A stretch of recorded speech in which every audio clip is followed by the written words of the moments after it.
Chapter 1. The Tide's Whisper.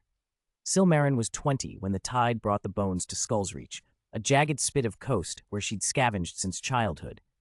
It wasn't fish or driftwood that washed up that dawn, just bones, human and not, polished white and humming faintly. She'd been combing the shale for clams when she found a skull, its eye sockets carved with a wave-like rune. Her uncle, Torv, had taught her the sea's moods, but he'd drowned a year back, leaving her his shack and a net full of holes. She kept the skull, its hum itching her fingers. Skullsreach was a bony excuse for a town, 250 souls huddled in huts of whale rib and tar, lashed by salt winds. The cliffs loomed, pocked with caves, and the sea chewed at the shore like a starved dog. Locals swore the bone tide came every century, a curse from the deep. Syl didn't believe in curses, until the hum grew, threading through the waves, and more bones piled up nightly. Torv, she whispered, clutching the skull, and decided to find out why. She crashed at Gran Kiv's, a sea witch with a limp and a stare like broken glass. Kiv brewed kelp tea, eyeing the skull. "That's a tide caller's mark, girl. Something stirring down there. Dig or drown." Syl nodded, packing a knife, a torch, and Torv's old spyglass. The villagers watched, muttering "mad lass" as she headed for the caves. Chapter 2. The Cave in the Chorus. Syl hit the cliffs at dusk, torch flaring against the spray. The caves gaped, slick with algae, and the hum buzzed louder, a chorus now.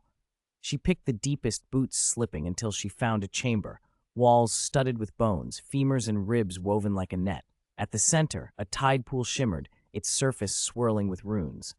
She dipped the skull, it sank, and the chorus wailed, dozens of voices, Torv's among them. Syl's breath caught. She fished out a bone shard inscribed with his name, the rune glowing faint blue. The pool rippled, and a whisper hissed, "Free us." She bolted back to Kiv, shard in hand. "Torv's in there. Trapped." Kiv's eyes darkened. "That's the tide's cage. Old debt, souls for safety. You're hearing the lost." Syl gripped the shard, jaw set. She wasn't leaving him. Chapter 3. The First Release. Syl returned at dawn, torch blazing, and tossed the shard into the pool. It flared blue, the chorus softening, and a figure rose, Torv, translucent, smiling grim. "You're enough, Syl," he said, then faded. The tide outside eased, bones washing out to sea. The rune on the skull pulsed, syncing with her heartbeat. The town noticed. "What'd you stir, Marren?" barked Hagen, a whaler with a gut like a barrel. Syl held up the skull. "Freed something. There's more down there." Hagen scoffed, but Kiv hobbled over, nodding. "She's a caller now. Tide's hers to wrangle." Syl climbed back that night, spyglass trained on the pool, and read Torv's last note, scratched into the shard. "The cage holds the pact. Break it slow, or it breaks us." Chapter 4. The tide's pull word crept through Skullsreach like damp. Syl didn't preach, she let them follow. Each dusk, she freed a bone, the pool flashing blue, the chorus shrinking. Lear, a wiry diver who'd lost her mom to a squall, joined first. "For her," she said, tossing a rib. The tide calmed, fish thickened the nets. Hagen came next, grunting, then Pike, a kid with a stutter and a knack for knots. They became a crew, salty, loud, swapping tales of the lost. The hum shifted, less mournful, more urgent. Caves emptied of bones, the shore gleamed clean. But the pool deepened, runes glowing brighter, and the whisper grew, all or nothing. Syl didn't flinch. She stood at the cliff's edge, skull raised, staring down the dark sea. Chapter 5. The Fractured Pact. Not everyone trusted it. "You're draining us," Hagen snarled one night, harpoon raised. Syl met his glare. "Then why are the boats full? Why'd the storms quit?" He backed off, but the sea answered. A wave crashed, spitting up a wrecked hull, its planks scratched with too many. "See?" Hagen roared. "You broke it." Syl's crew held, but doubt gnawed. She dove into the pool's runes, finding a map carved in the chamber floor, a spiral path to the vault, miles offshore. "That's the source," she muttered. Pike overheard, wide-eyed. "You're not swimming that?" Syl grinned, sharp. "Not yet. We free more first." Chapter 6. The chorus rises. The crew grew. 40, then 80, each claiming a bone, each easing the tide. Kiv came, limping, and freed a femur with her sister's name. "You're trouble," she rasped but smiled. The pool glowed fierce, the chorus a song now. Syl teased the next step. "Tomorrow, we hunt the vault," and they showed up, bones in hand, a ragged fleet against the deep. One dawn, the tide stilled, and a figure emerged, tall, barnacle-crusted, clutching a staff of whalebone.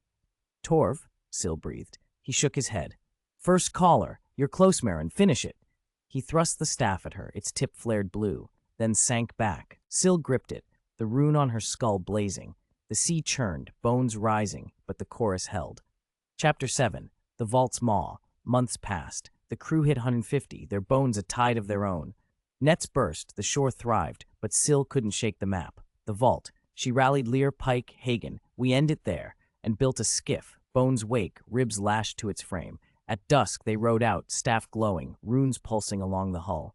The sea fought, waves like teeth, but the skiff held. Hours out, they found it, a reef, its center a stone arch dripping with runes. Beneath, a vault yawned, bones lining its walls, a massive skull at its heart, dark, unlit. Syl jammed the staff into its socket. Light erupted, the chorus roaring, and the tide stilled. The bones sank, free. Chapter 8. The Tide's Keeper.